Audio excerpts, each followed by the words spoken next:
Hello everyone, different video than usual. That's because I've been learning how to draw. That's right, for the past 2 months, I've been drawing nearly every day to improve my skills as an artist. I'm no PewDiePie, but observing from where I started, you can definitely see some improvement. Some people even say that I'm getting good, at least in the sense that there's been improvement being seen very fast.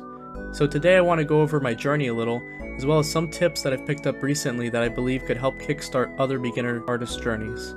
So it all started on Discord, March 24th, when I was in VC with a few buds and we decided to check out a group drawing activity called Whiteboard.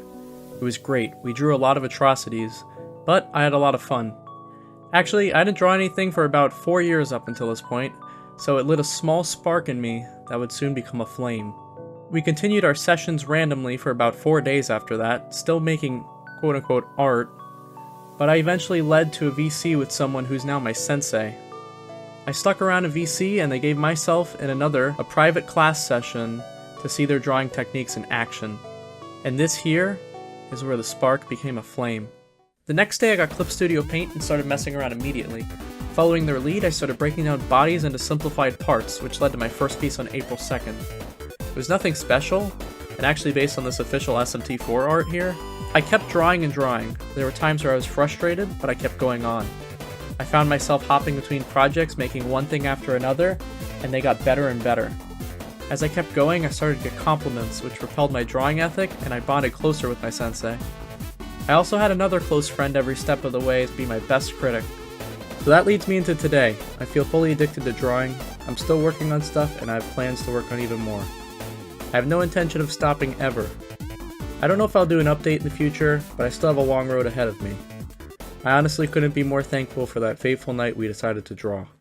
So for the tips section, if I could say a few things are the most important to an artist's journey, it's to find a teacher or a partner to create with.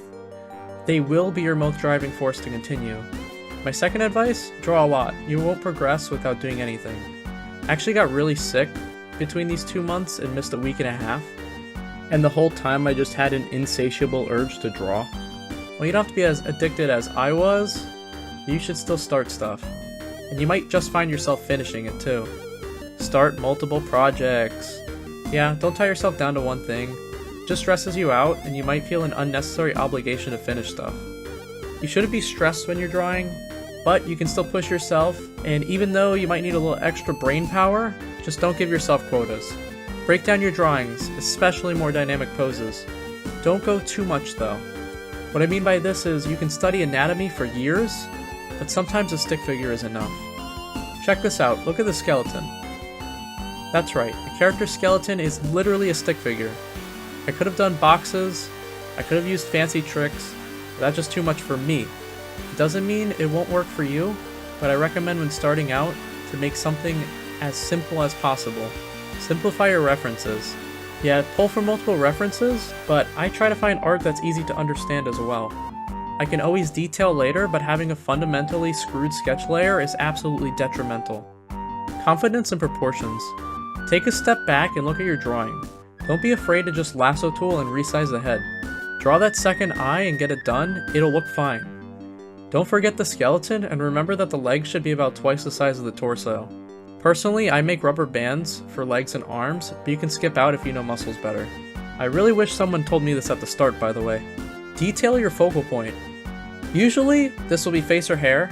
Obviously, if people are going to look there the most, you want it to look the best. This is actually a pretty big hack because you can BS everything else and people will still think it looks good. Look at this art from a while back. I was so confident in everything. The lighting's great, the colors are fun, but this face right here, absolutely messed up. I took my artwork from a 7 out of 10 straight down to a 3.5 out of 10, just because I didn't fix the face. I mean, the proportions are still bad, but you'd be able to ignore it if the face is fine. And finally, experiment.